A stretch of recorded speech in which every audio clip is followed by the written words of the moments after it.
have a passion that is with me always, and with it I have learned to cry, to laugh, to feel, to love, to live.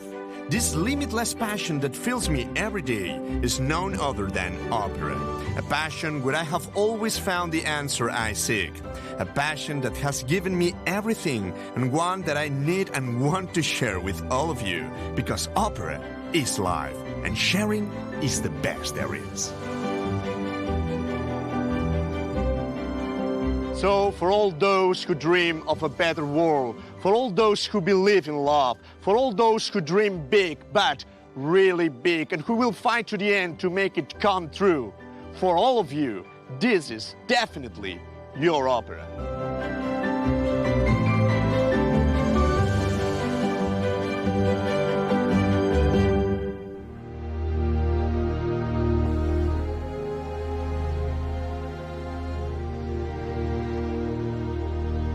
The show we're just starting now is about one of the most complex composers in history, Richard Wagner. His music is so vast and majestic that it can be overwhelming.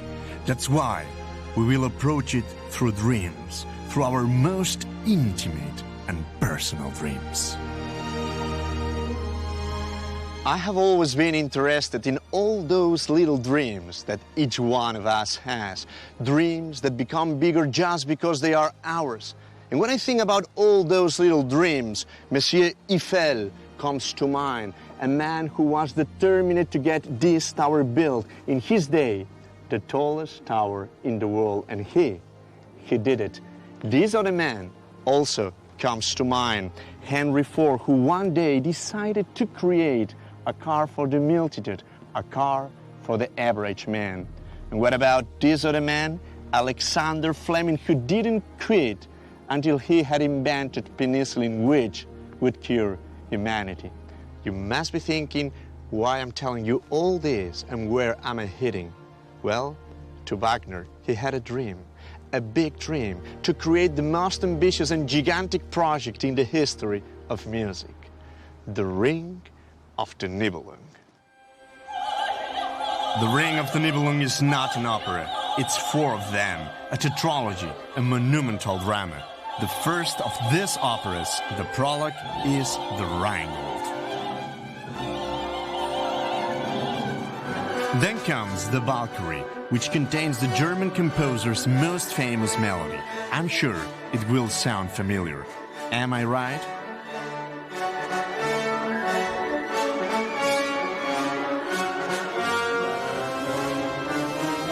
The third of them is Siegfried.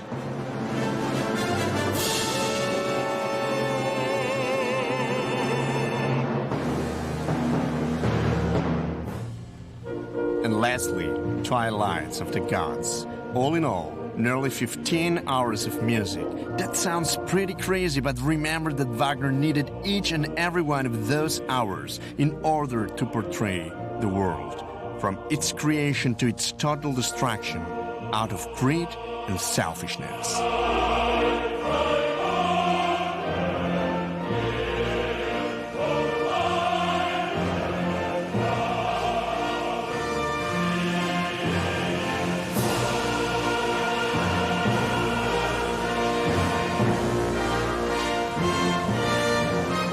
"15 hours to masterfully tell us how we should create a better world." Trying to fit these four operas into one single show would be an impossible mission, at least for me. So we are going to talk about Richard Wagner's tetralogy using the prologue, using the first of these four operas, the Rheingold, an opera that begins like this. Have a listen. With this very deep note, E flat, a note that unfolds in a perfect chord of E flat major, very slowly, very slowly, slowly. And then little bit faster.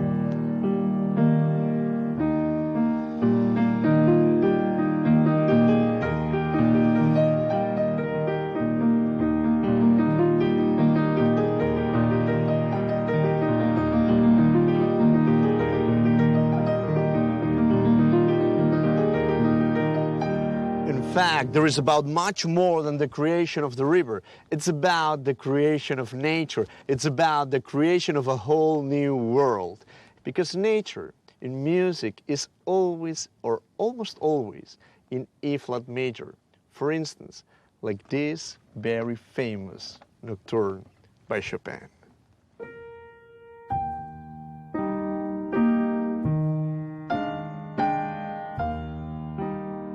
When I think about Wagner, I think about a man who stirs emotion in any and all. A man who, with the Ring of the Nibelung, created an entire mythological world in order to tell us who we are, where we come from, and where we are going. A man with a desire to create a unique theater for performing his tetralogy, a theater that would become his great dream.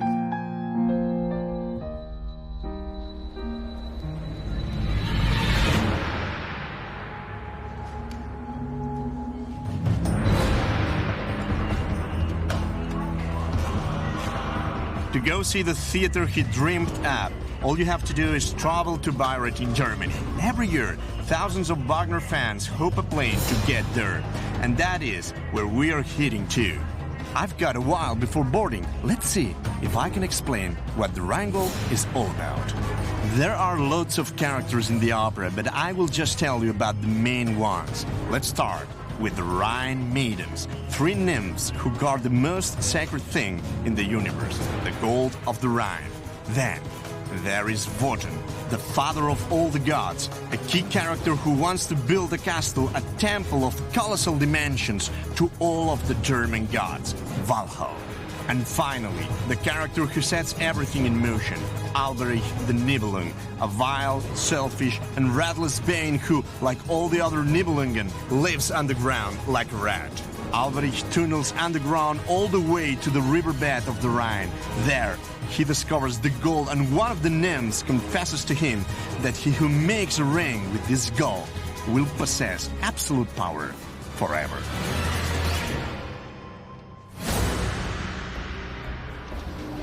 But to forge this ring that grants absolute power, and now pay attention, pay close attention, because this is the essence of the ring of the Nibelung. One must renounce love. Only he who renounces love can forge the ring of absolute power. What would you do? Would you steal the gold, renounce love, and forge the ring? Love or power? That's the question. A question that, if you read the papers or watch the news, is very, very current.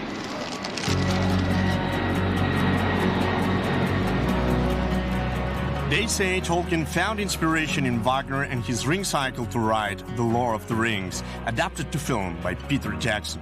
Another saga that arouses passions. Orcs, elves, hobbits, a ring that grants power but also corrupts. If you know about The Lord of the Rings, you know more about Wagner than you could imagine. The first time I came to Bayreuth was over 20 years ago. I gotta admit, I wasn't very fond of Wagner back then. I didn't understand his music, I found it dull and long, always too long. I got there in the middle of July. The Bayreuth Festival was about to begin. I was surprised to see it so packed with people from all over. Wagner creates devotees. For the fans of his music, Wagner is a god, and the theater at Bayreuth is his church. Welcome to Bayreuth. This is the place of pilgrimage for all Wagner fans. Everything here breathes Wagner, and at the top of that hill, the famous Green Hill, is the theater designed by Wagner to perform his operas, specifically the Ring of the Nibelung, the Bayreuther Festspielhaus. It is right up there.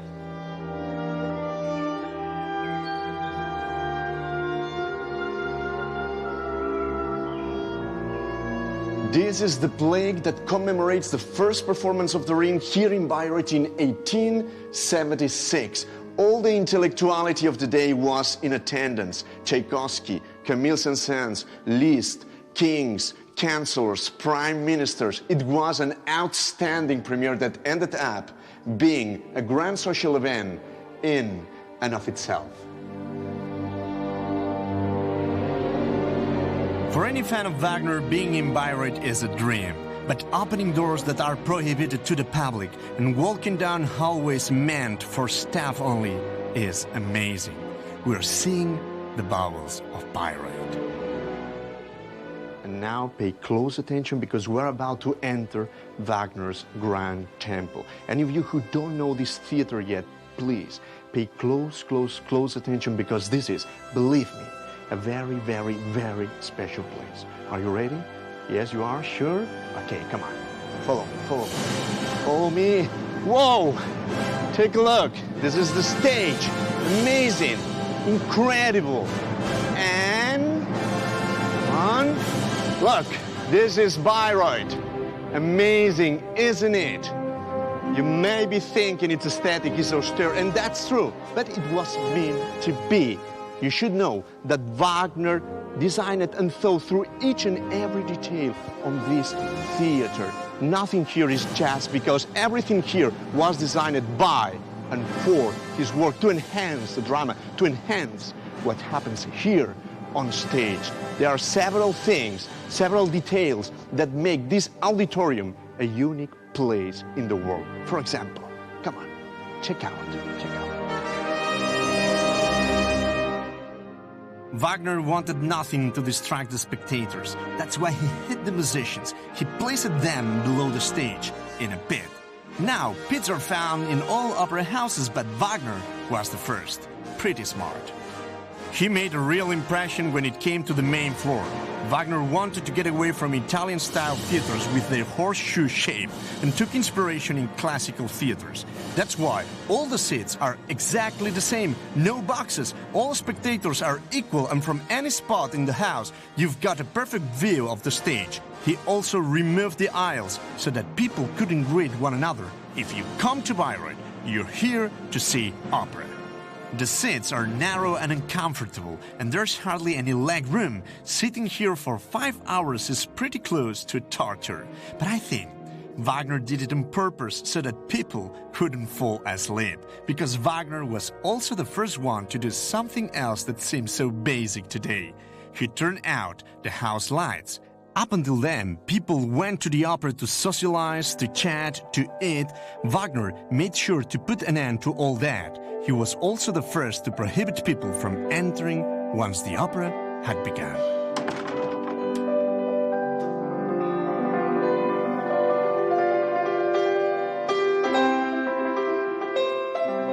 To better understand Wagner's music, I'm going to talk to the person who, I assure you, knows his work better than anyone. Nowadays, to speak of Wagner means speaking to musicologist and pianist Stefan Mikisch.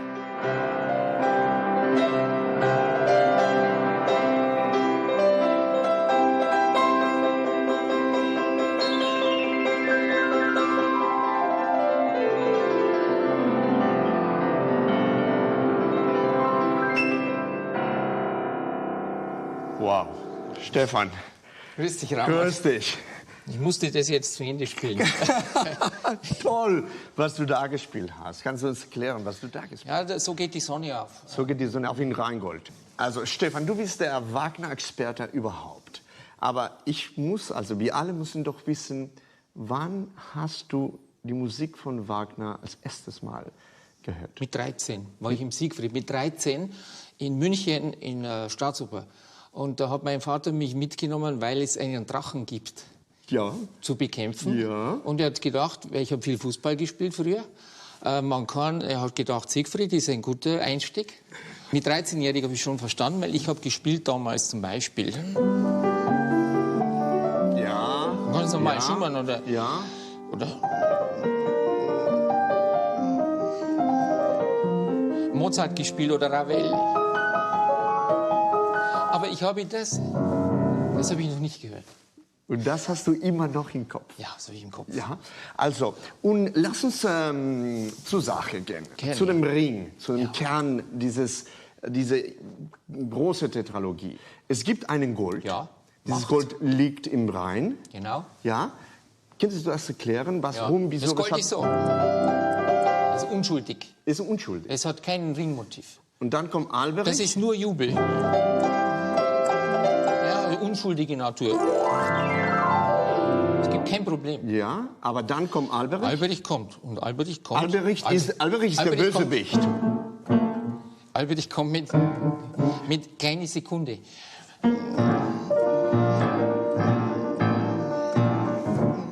Alberich ist ein Bösewicht. Alberich sieht nicht so gut aus wie wir. Und das hört man sofort. Er sieht nicht gut aus.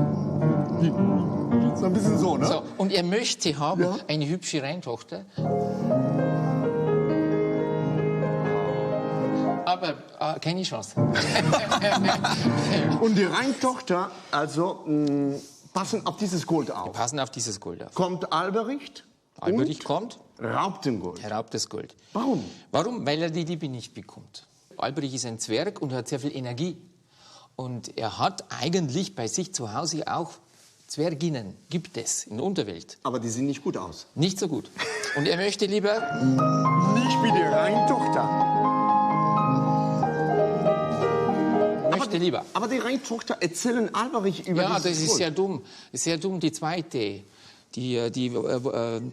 Rheintochter verplappert sich. Ja. Und sie sagt, wenn man das Gold in der Natur heben würde, also nehmen würde, dann müsste man auf die Liebe verzichten. Und das ist der Punkt, ne? Auf die Liebe verzichten. Genau. Die zweite Rheintochter Wellgunde, Flosshilde, Wellgunde, Woglinde heißen die drei. Ja. Und die mittlere verplappert sich. Ja. Und warum?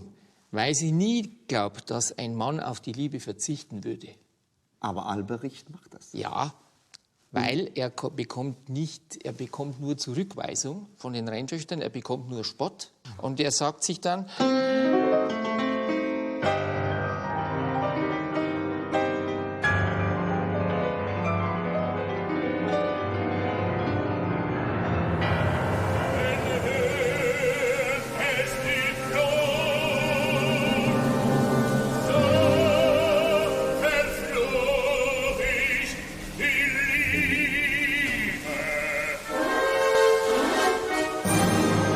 This is the moment where Alberich steals the Rhine gold. The nymphs have revealed to him that he who forges a ring from this gold will possess absolute power.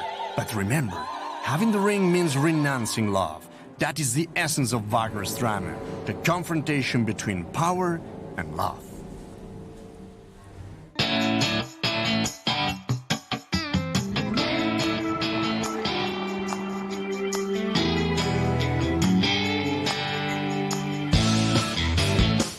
We are back in Bayreuth, in this city that lives and breathes the composer, where Wagner is the true engine. But what about its people? I would like to know what their relationship to Richard Wagner is.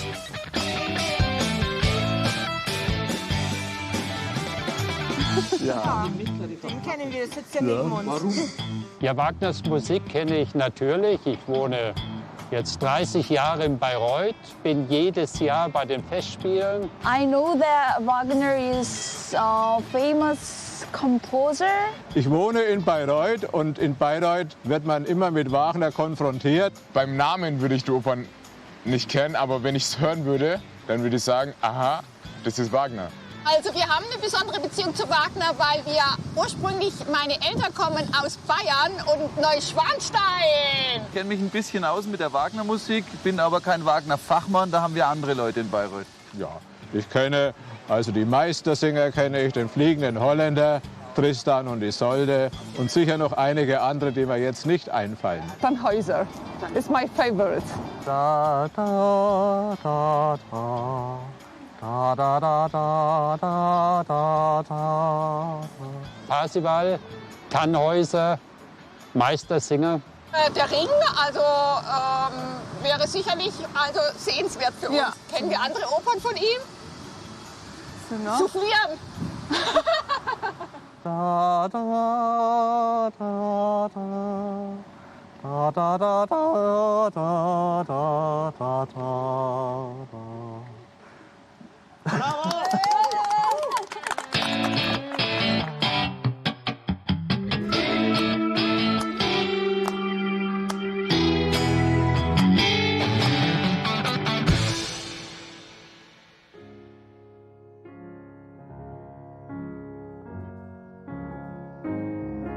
One of the key characters of the Ring of the Nibelung is the god Wotan, the father of all gods. To get to know him better, we'll go back to Stefan.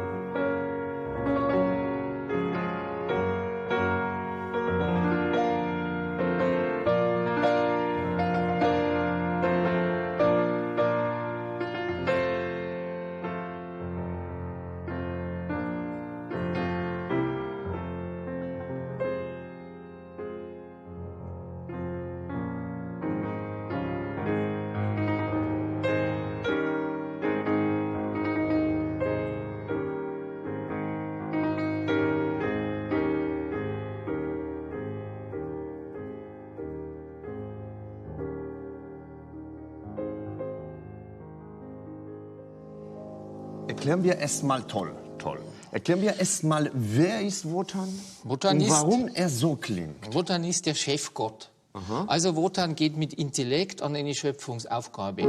Und er ist majestätisch. Hat Zeit. Der ist der Boss. Er ist der Boss.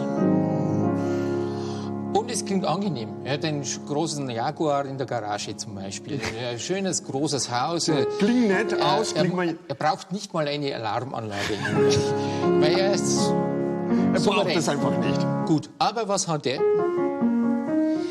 Dieses Motiv kommt vom Ring. Eine Transformation. Das heißt, er braucht auch Macht. Er möchte auch Macht haben. Das heißt, er ist irgendwie verbunden mit dem Ring? Er ist verbunden mit Alberich, eigentlich mit dem Ring. Verbunden, aber Vorsicht, da muss man jetzt sehr aufpassen. Nur in dem Streben, er möchte auch Macht. Aber in Liebe und mit Schönheit. Das ist ein großer Unterschied zu Alberich. Ja. Alberich ist... Er geht in die boshafte Richtung. Aha. Wotan möchte positiv bleiben, aber auch Macht haben. Aber klingt majestätisch. Majestätisch. So, jetzt, wenn man immer sagt, Wotan Motiv, dann ist das schon ein bisschen, das ist schon richtig, aber es gibt noch mehr Aspekte bei Wotan. Er ist wehrhaft. Wo du vorhin, Ramon, hast du vorhin ein bisschen mit... Ja, das ist sehr wichtig. Das ist sehr wichtig. Das heißt, wach sein, Bewusstsein. Intelligenz. Ja. Das ist nicht irgendjemand, sondern es ist höchste Intelligenz, höchstes Bewusstsein. Und das andere Aspekt, nächster Aspekt ist, er kann etwas bauen.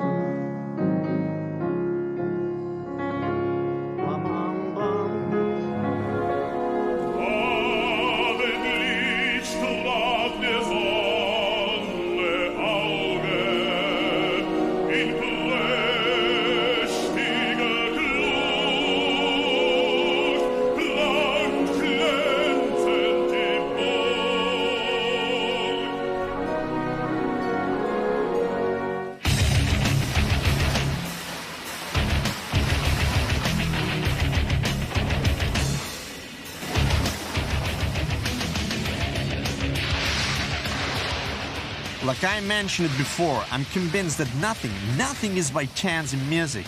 That's why we're hearing this scrapping on the outskirts of Bayreuth. I would like to tell you about two musical wonders having to do with Wagner and Verdi, two things that happened in the same year, in 1853, the year that Wagner finished the Rheingold and Verdi premiered Il Trovatore, one of his great operas.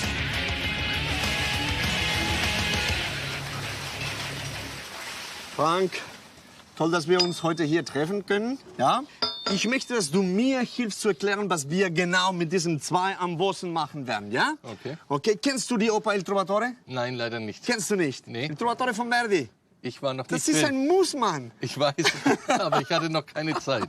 Okay, Verdi hat diese Oper in 1853 komponiert. Und ich glaube, der hat eine geniale Idee gehabt. Der hat versucht, das Stereoeffekt zu kreieren. Ne? Also hat eine Art von Home Cinema erfunden. Ja?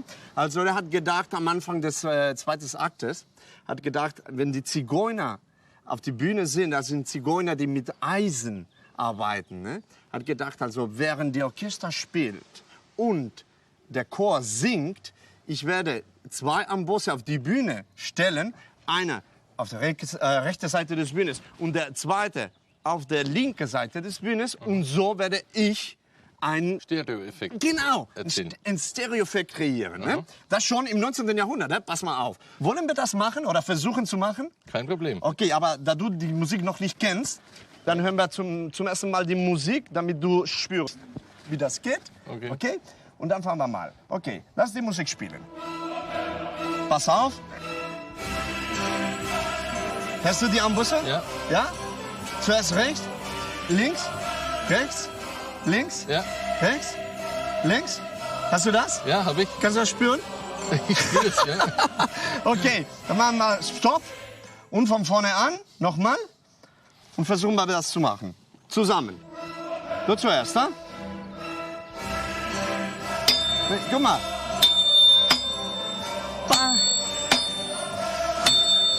Nee. Stopp. Also, bisschen schlecht, würde ich sagen, ne? Ja. Bisschen schlecht. Musst du so ein bisschen so wie diese Kadenz spüren, ne? Bam, da, du, ich, da, du, okay? Okay. Jetzt machen wir so, wie Berti es wollte, okay? Ja. Du schlägst hier, rechte Seite des Bühnes, ich schlage da, ja? Ja. Linke Seite des Bühnes. Du hast das schon, okay? Dann lassen wir noch mal die Musik spielen. Und du zuerst. Richtig? Richtig, Frank. Du bist super. Super toll. Macht doch Spaß, oder? Ja. Nochmal. Jetzt Schluss. Und jetzt zweimal, ganz schnell, zusammen, ne? Da. Jetzt! Richtig! Hast du aber toll gemacht, Mann. Danke. Hat mir auch gefallen. Ja, super. Aber pass mal auf. Das geht weiter, Mann. Weil Wagner hat genau die gleiche Idee gehabt. Guck mal, das ist eine ganz tolle Geschichte. Wagner und Verdi sind beide im gleichen Jahr geboren, 1813. Beide haben sie nie kennengelernt, aber trotzdem im gleichen Jahr 1853 haben genau die gleiche Idee gehabt. Also die gleiche Idee, aber total anders. Ne? Verdi hat diese 2 Ambosse auf die Bühne hingestellt und Wagner 18 Ambosse, aber hinter die Bühne. Aber hier, um das jetzt also zu realisieren, brauchen wir mehr Action, mehr Leute, mehr Ambosse. Wie machen wir das? Soll ich dir helfen? Ich kann das gerne organisieren. Ja, kannst du? Lass uns darüber gehen. Okay, toll. Ja?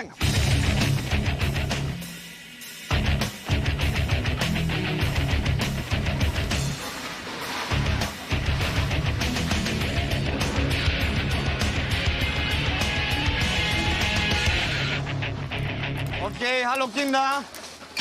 Wie geht's? Ihr müsst alle ein Instrument haben, ne? Also sagen wir mal, jetzt ein bisschen Gänsefüßchen, ein Instrument zum Spielen. Ihr wisst schon alle ein bisschen näher zu mir kommen.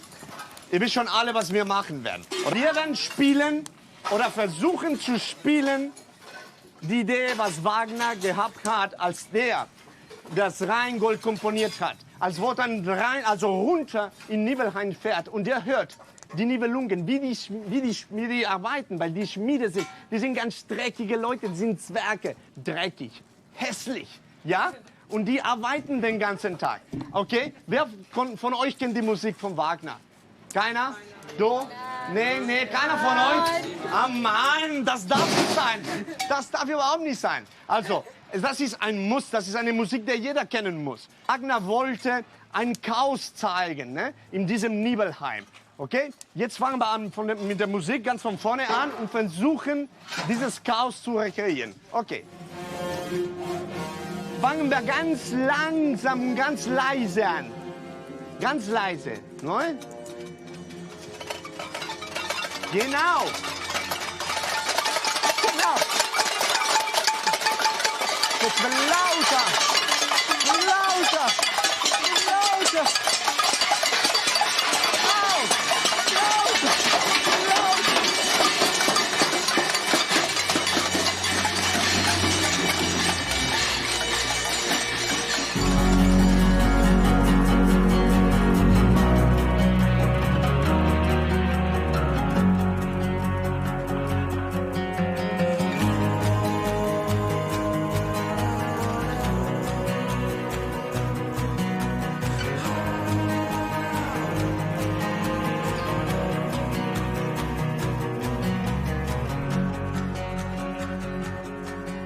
Like I said earlier, when I came to Bayreuth for the first time, I wasn't hooked on Wagner.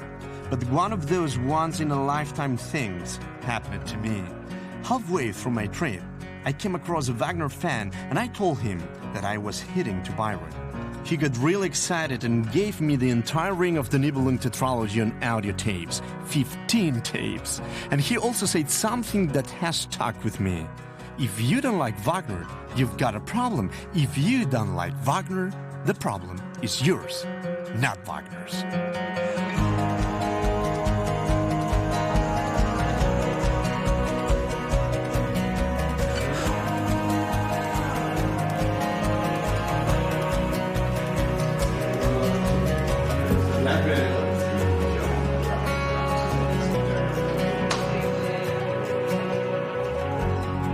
Wenn du die Musik von Wagner nicht magst, dann ist es dein Problem. Es ist nicht Wagners Problem. Ist es so? Wagners Musik ist natürlich so, dass sie sehr unter die Haut geht. Und er kommt einem sehr nah. Man kann Wagner nicht einfach nur so nebenbei hören. Man muss sich total auf ihn einlassen. Man muss sich ausliefern. Und würden Sie sagen, der Ring des Nibelungen ist sein bestes Werk? Nein. Es ist aber auch nicht das Schlechteste. Also es gibt kein bestes Werk. Jedes Werk ist auf seine Art und Weise ein Unikum. Vielleicht könnten wir dann sagen, der Ring ist sein eher geistigstes Werk. Auch da würde ich sagen, es ist sicher sein episch anspruchsvollstes Werk, aber was sozusagen den philosophischen Gehalt angeht. Weil, was wollte Wagner uns mit dem Ring sagen? Welche Bedeutung hat der Ring? Ich glaube, da gibt es auch eine Veränderung. Wagner hat den Ring ja begonnen zu konzipieren am Ende der 1840er Jahre. Und das hat sich dann im Laufe der Zeit aber verändert durch den Einfluss von Schopenhauer. Und so ist aus dieser, ich sag mal, sozialistischen Heldenoper am Ende ein Weltgedicht geworden über Macht und Politik, über die Erlösungskraft der Liebe. Also etwas sehr Metaphysisches auch. Also dann ist es ein Kampf zwischen Liebe und Macht? Ja. Können wir das so sagen? Man könnte sagen, ein Kampf zwischen Liebe und Macht. Auch die eine Parabel auf eine durch Politik ruinierte Welt. Wotan ist der Politiker und er scheitert. Und am Ende bleibt eben diese Vision der alles überwindenden Liebe. Und können wir auch sagen, Wagner ist ein sehr, obwohl er 150 Jahre gestorben ist, also vor 150 Jahren, dass er immer noch sehr aktuell ist. Ne? Natürlich, wenn wir an den Ring denken, die Frage, wie halten wir es eigentlich mit unserer Macht? Sind wir eigentlich noch Herr unserer Entscheidungen oder geht es uns nicht auch wie Wotan, der sagt, in eigener Fessel fing ich mich, ich Unfreieste aller. Also der Gott, der eigentlich der Freieste sein soll, wird als Politiker zum Sklaven seiner eigenen Politik. Das ist doch sehr interessant und sehr aktuell.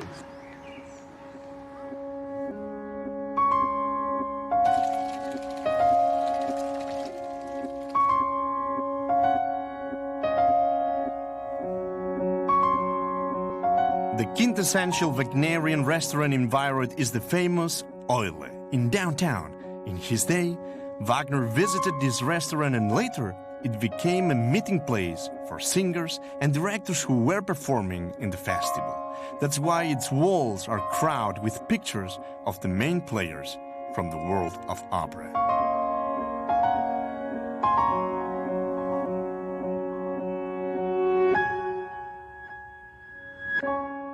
While we are here, you should know that the process of composing the 4 operas of the Ring of the Nibelung took Wagner 27 years, 9 months and 1 day. A length of time that sounds more like a prison sentence. Amazing. To get an idea, let's imagine Wagner were alive today and had composed The Ring now, over the last 28 years. Well, while creating his work, he would have lived through all this. Wagner would have started writing at the same time as the World Cup in Mexico and that amazing goal by Maradona. He would have been writing tirelessly during the fall of the Berlin Wall, when war broke out in Bosnia and when Ayrton Senna had his deadly accident at San Marino. And he still wouldn't have reached the halfway mark in his tetralogy. Wagner would have been writing during the Monica Lewinsky affair in the White House, during Hurricane Mitch touching down, and during the fall of the Twin Towers. After the invasion of Iraq, he would have 3 of his 4 pieces done. And finally, after the terrible nuclear accident at Fukushima, he would have considered his tetralogy finished. Interestingly enough, Wagner might have lived through one of the most turbulent times in humanity. He would have experienced what he wrote in The Ring of the Nibelung, his most colossal opera, how the wall was destroyed because of human ambition. And this is Wagner's greatness, his creative insight, his clairvoyance. So, when you approach Wagner, when you approach his music, when you approach his message, it is then that you realize his vision and his universality. Because if truth exists, or something very close to the truth, maybe it could be within the work of Richard Wagner. We're reaching the end of our trip, so I say we kick it into fast forward like this for the remaining hours of music. Along the way, all the characters from the opera get involved in a terrible war for power, and finally, here, in Twilight of the Gods, the curse of the ring has corrupted everything. Wotan has gotten control of the world, but he will have to witness his Valhalla, his great dream castle, get shattered to pieces.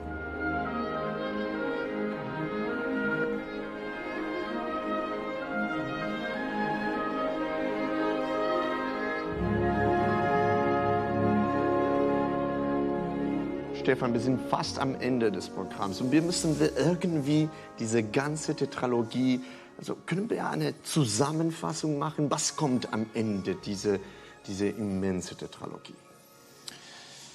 Das allerletzte Thema ist die Gewissheit der Liebe, dass die Liebe sich durchsetzt. Das ist das allerletzte Thema, nämlich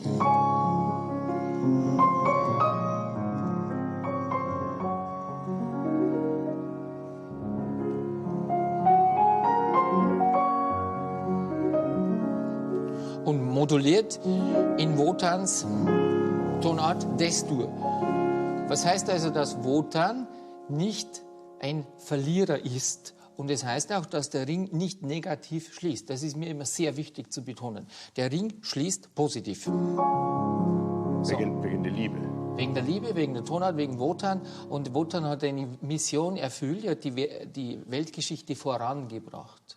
Eine Evolutionsepoche. Also so. Am Ende den Ring klingt diese Erlösung der Liebe. Genau. Das wird also irgendwie, die Liebe wird irgendwie die Welt retten. Richtig. Können wir das so sagen? Genau richtig. Das war ja, wodurch sich Wagner von Nietzsche unterschied und auch von Schopenhauer. Mhm. Denn Schopenhauer und Nietzsche waren Pessimisten und sie haben gesagt, die Welt ist eben nicht zu retten. Aber Wagner? Wagner hat gesagt, ja, die Welt ist schon zu retten. Und ich kann euch sagen... Durch die Liebe. Ich kann euch sagen, wie. Ja. Nämlich...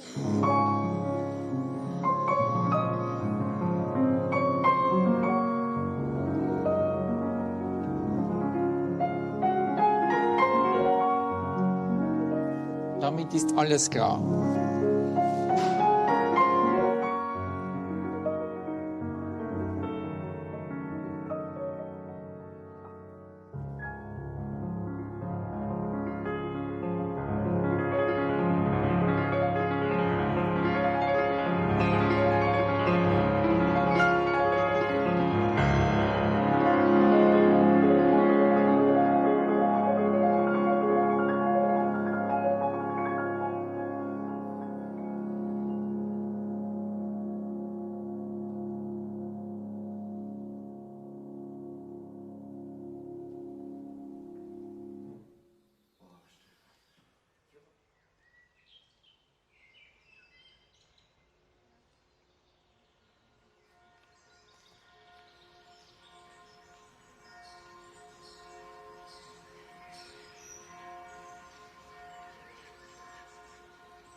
Wagner died in 1883, 7 years after his great dream became a reality, premiering The Ring of the Nibelung in his theater here in Bayreuth. With this work, he left us a universal message. Only love will free us from obsession with power. Love is the only thing that will make our existence possible. Only with love we will be able to create a whole new world. That's why, because of the depth of his message, that after my first trip to Bayreuth, I became fascinated by Richard Wagner. That's why each time I'm here, I visit his grave. This grave right here, a simple, an austere grave that doesn't even have his name engraved on the tombstone. Another wish of Richard Wagner, who in life said, "Why engrave my name on the tombstone if everyone will know who's buried underneath it?"